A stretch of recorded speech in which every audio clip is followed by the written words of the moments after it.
Hosted by you/Simple Archie. English is not my first language, so I apologize for any mistakes. I'm also a mess right now, so I'm sorry if this doesn't make any sense. For context, 6 years ago, I, 28M, got drunk at a friend's wedding, and a woman, Anna, 39F, who I had rejected multiple times throughout the night, ended up forcing herself on me while I was nearly passed out. It was a whole mess, and I fell into a deep depression afterward. Things got worse when Anna showed up at my door a few weeks later, saying she was pregnant. I begged her to have a termination and leave me alone, but my dad and stepmother welcomed her into our house like nothing had happened. I never wanted to have kids, so when this happened, I made it clear to Anna that I didn't want anything to do with her, but I would pay child support. I also cut contact with my dad for supporting her. After a few months, my son was born, and Anna just disappeared. Nobody knew where she went, or they didn't want to tell me. My dad also refused to help because I had cut him off, so I was on my own. To be honest, I fell in love with my baby right away. Seeing him fight to survive and then holding him in my arms was the happiest moment of my life. While it was hard, I made it work with just the two of us. Then, 3 years ago, I met my wife, Claire, 26F. We dated for a year and have been married for 2. Even when we were just dating, she was always perfect and adored my son, Archie, now 5M. She would play with him, read him stories, and never said anything bad about him.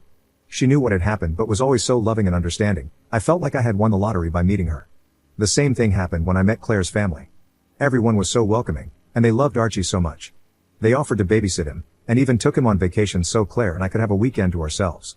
A few weeks ago, I told Claire that I wanted to have a vasectomy so we could have a better intimate life.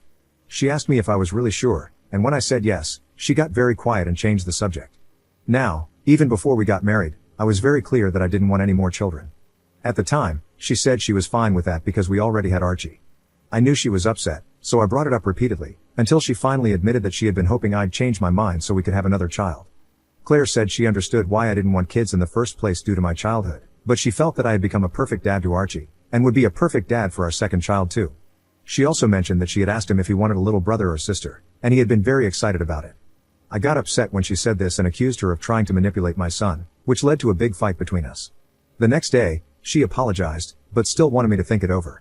She said she'd support me no matter what I decided, but that this was important to her. I told her that I was hurt because she had never mentioned this before, and she responded by saying that she was allowed to change her mind. Finally, she suggested that we talk with her parents so I could hear from them before making a decision. I admit I freaked out because I didn't want to discuss my intimate life with my in-laws, but she assured me that she had only told them because they were close, and she was looking for advice on how to bring it up to me. Anyway, last night we had dinner with her parents, and it was a disaster. I explained how I'd never wanted kids until Archie was born, and even then, he was the exception. In response, they told me how much Claire wanted to have a child of her own, and how this could be good for all of us. Things got messy when they mentioned they wanted to have their first grandchild. I told them that Claire and I had been discussing her adopting Archie, and my mother-in-law said, but he still wouldn't be my real grandson. They also said they loved my son, but they couldn't love him like a real family member because they weren't related by blood. Finally, my wife admitted she was having second thoughts about the adoption because Archie already had a mom, and she didn't think she'd be able to bond with him like a real mother, which is also why she wanted to have a child of her own. I was devastated, but I didn't want to make a scene in front of my in-laws, so I just told them I'd think about it and asked for some time. So now I'm sitting at home thinking that I don't really know Claire. I didn't know she felt this way about my son, and I'm wondering if she has been pretending all this time. If we have another kid, I believe she and her family will just ignore Archie in favor of their real grandchild. And if we don't have another child, I fear she will resent us or even become abusive toward my son. But at the same time, I don't want to throw away an otherwise perfect relationship because I really love Claire. Would I be wrong if I divorced my wife over this? I don't know if I'm overreacting or if this relationship can be saved. Any advice would also be welcome since I don't have anyone else I can talk to right now. Edit. Thanks everyone for the comments. I haven't been able to reply to everyone, but I'd like to answer some questions. Did I talk to my wife about not having children before we got married? Yes, we had the discussion at least 3 times, and she always said she was okay with it. Do I treat her like a nanny, or is there money involved? No. I earn more than she does, but she still has a good job. She works from home, but Archie is still in daycare because I want him to socialize with other children, and I didn't want her work to be affected by having to look after a toddler all the time. Will I get therapy? I've had a therapist for 4 years now, and Archie is also in therapy. Why didn't I have a vasectomy years ago? I have no excuses here, I'm just an idiot. Why did I get married after only 1 year of dating? We were both in love and rushed into things. I'm also an idiot for this, apparently. Did I get a DNA test? I didn't get a paternity test right away when he was born because I didn't care. I had already put my name on his birth certificate, and after Anna left, I just wanted to take care of him. I did eventually get a paternity test done. Spoiler alert, he is mine, but it was mostly for legal purposes since I wanted to take him out of the country for a job opportunity. What happened to Anna? Who knows? I never heard from her after she left. My dad said he didn't know anything, and my friends from the wedding said they didn't know where she went either. Did I report Anna? I tried. Unfortunately, I grew up in a country with some outdated ideas, and I wasn't taken seriously by the police. Finally, I know that my in-laws were biased and would take Claire's side. I knew that when I agreed to have dinner with them, but I genuinely wanted to know if there was something Claire wasn't telling me. I was, and still am, confused and full of doubts about the whole kids thing, so I wanted to understand where she was coming from and what she was feeling. I just never imagined they felt the way they did about my son. Update 1 day later. I appreciate everyone who took the time to read my previous post and commented with their advice. I was happy to see so many people sharing their own experiences as step-parents or stepchildren and those who tried to put themselves in my wife's shoes. It gave me a new perspective, and that helped a lot. I also noticed some people asking for an update, so here it is. Since Archie plays football every Saturday, I asked a friend of ours, whose son is also on the team, if she could look after Archie for a while.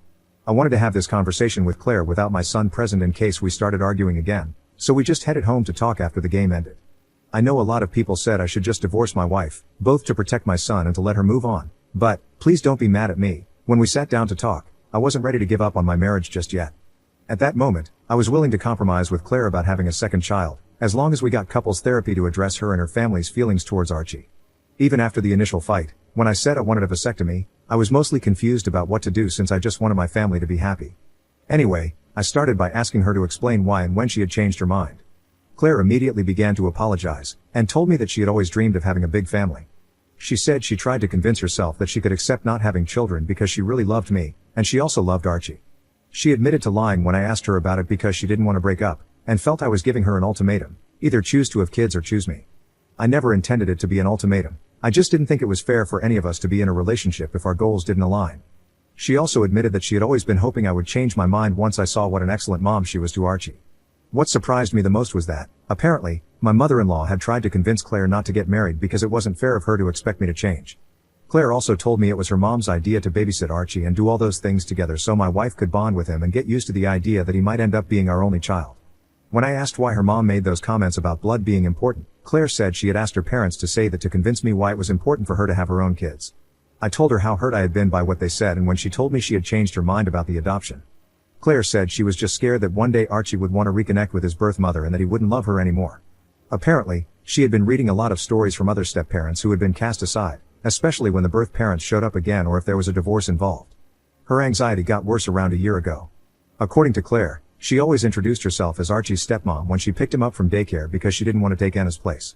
I lost my patience and reminded her that Anna had abandoned us, so there was no place to take. At this point, we started arguing and going in circles. She accused me of not understanding how hard it is to be a step-parent, and I told her she was fighting against windmills. After we calmed down a bit, she told me she became even more scared of being replaced when Archie started asking about his mom. She also felt guilty because she believed he only asked because she kept correcting everyone about the whole mother/stepmother thing. She also said I made it worse by not telling him the truth about Anna and by trying to sugarcoat things, telling him that his mom felt guilty because he had been born very sick and she didn't want to see him suffer. Honestly, I just didn't know what to tell him because I didn't want him to feel sad about being abandoned. Claire accused me of still caring about Anna, WTF, and said that's why I didn't want to paint her in a bad light. When I told her I just panicked and made up a lie in that moment, she said I should have just refused to answer and taken Archie to a therapist. We did get him one that same month. That's when Claire said I should have tried to find Anna so we could have split custody, and Archie could be with his real mom. I admit I lost it and started yelling at her that Anna was just a horrible person and that if it were up to me, she'd never see Archie. She had SA'd me, tried to manipulate me when she got pregnant, and abandoned my son right after he was born.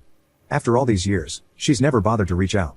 Claire yelled back, saying I couldn't understand what a woman goes through and that maybe Anna left because of PPD, and I made it worse by just giving up and moving to another country where Anna couldn't find me. I told her that wasn't the reason why we left and she knew it. I also reminded her that everyone who knew me back home had my contact information and address, so it's not like I was hiding. What finally broke me was when she said it was my fault that Anna left because I refused to step up and do the right thing by marrying Anna. She tried to apologize right away and said she didn't mean it, but I just told her to leave and that I wanted a divorce. I'm ashamed to admit it, but I locked myself in Archie's room and cried like a baby until she left. She packed some stuff and later sent me a text saying she'd be staying with her parents. The rest of the day was a blur. I went to pick up my son and briefly told my friend I was getting a divorce. She and her wife hugged me and said they would support us in any way they could, especially if I needed someone to look after Archie. I spent the rest of the day with him, and we decided to have a pijamada, just the two of us. We ordered pizza, played with his new toys, and watched some movies until he fell asleep. Since I can't sleep, I thought I'd write this update to vent or something. I feel like my life just imploded, and I'm so heartbroken. I don't even know how Archie is going to take it, so that's going to be hard too. Anyway, I guess this is my final update since there's nothing else to say. Thank you again for all the advice.